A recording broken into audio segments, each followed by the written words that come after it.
You're thinking about a future in management. Chances are you've already run into this classic fork in the road: MBA or PGDM. They sound so similar, right? But believe me, picking the right one is a huge first step for your career. Let's break down exactly what sets them apart so you can make a choice you feel great about. Look, it's a massive decision, and it is so easy to feel stuck. You're probably asking yourself, which one is actually better? Or more importantly, which one is right for me? Those are exactly the right questions to be asking, and in the next few minutes, we're going to get you the answers you need to move forward with total confidence. All right, first up, let's decode the MBA, the Master of Business Administration. You hear about it all the time. It's kind of seen as the traditional gold standard management degree. But what does that word traditional really mean for you and your future? Let's get into it. At its heart, an MBA is a formal degree. And that's a key word.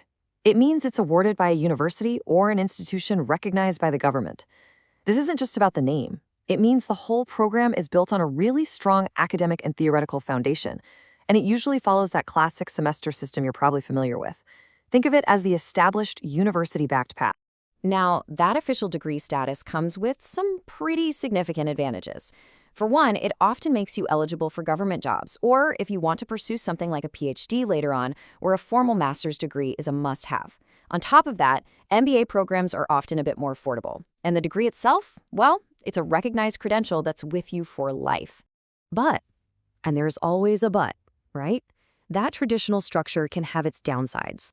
Because it's so focused on theory, it can sometimes mean less hands-on, practical experience. And, university syllabi, they can take a while to get updated, which means they might lag a bit behind the super fast-paced trends happening in the industry right now. Okay, so let's hop over to the other side of the coin, the PGDM, or the Postgraduate Diploma in Management. The big clue is right there in the name. It's a diploma, not a degree. So what does that actually mean when the rubber hits the road?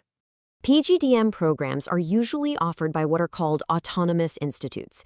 Basically, this means they aren't tied down by the same rigid university curriculum rules. They have the freedom and the agility to design and constantly update their syllabus to match exactly what the industry is looking for today. They're still overseen by official bodies, of course, but they can move much, much faster. And this is really where the PGDM flexes its muscles. The focus is laser sharp on what's relevant to the industry. The curriculum is just packed with practical learning. We're talking case studies, live projects, and simulations of real-world business problems. This hands-on approach naturally gives you way better networking opportunities and direct exposure to the corporate world. So what's the catch? Well, all that agility and industry focus often comes with a higher price tag. These programs are typically more expensive. And because it's a diploma and not a degree, you might run into some hurdles if you're applying for certain government jobs or PhD programs that have super strict requirements. Okay, so we've looked at them one by one. Now for the fun part. Let's put them side by side, head to head.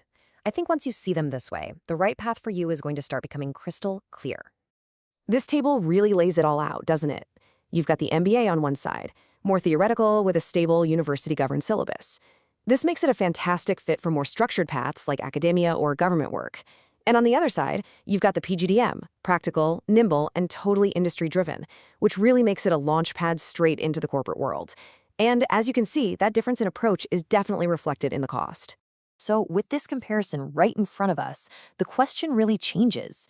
It's no longer which one is better, but instead, which one is the absolute best fit for me and my goals? Let's map out what that could look like. Okay, let's talk path number one. If your big career ambition is in academia, maybe becoming a professor, or landing a position in government where a formal master's degree is a non-negotiable requirement, then the MBA is almost certainly your most direct and effective path forward. But what if that's not you? If you see yourself climbing the corporate ladder in the private sector and you want to hit the ground running with the most current skills and a solid professional network already in place, well then the industry-focused, practical approach of a PGDM is probably the better bet to get you there. But hold on, let's pause for a second, because this might be the single most important takeaway of all. At the end of the day, beyond the letters MBA or PGDM, what truly matters is the quality of the institution you attend and the effort you put in. A great PGDM from a top-tier institute is going to open way more doors than an average MBA from a lesser-known school, and vice versa. Your success is defined by the school's reputation and your own personal drive. So, there you have it. You now have the complete picture. You get the core differences in their focus, their structure, and the career paths they're best suited for. The choice is no longer just about a name on a certificate. It's a real strategic decision about your future.